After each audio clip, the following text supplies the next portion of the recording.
যুক্তরাজ্যের লেবার পার্টির MP tulip সিদ্দিকের বিরুদ্ধে দুর্নীতির অভিযোগের বিষয়ে তাকে বাংলাদেশে ফিরে আদালতের মুখোমুখি হতে হবে বলে মন্তব্য করেছেন অন্তর্বর্তী সরকারের প্রধান উপদেষ্টা ডক্টর মোহাম্মদ ইউনূস।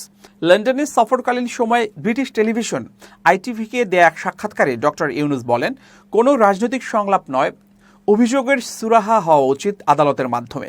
এই বিষয়ে টিউলিপ সিদ্দিক সাক্ষাতের জন্য যে চিঠি পাঠিয়েছেন তা আমি প্রত্যাখ্যান করেছি। স্মরণীয় যে টিউলিপ সিদ্দিকের বিরুদ্ধে অভিযোগ রয়েছে যে তিনি তার খালা সাবেক প্রধানমন্ত্রী শেখ হাসিনার কাছ থেকে অবৈধভাবে জমি গ্রহণ করেছেন। পাশাপাশি ঢাকার গুলশানে একটি বিলাসবহুল অ্যাপার্টমেন্ট বেআইনিভাবে গ্রহণের অভিযোগও রয়েছে তার বিরুদ্ধে। তবে এসব অভিযোগ দৃঢ়ভাবে অস্বীকার করেছেন টিউলিপ সিদ্দিক।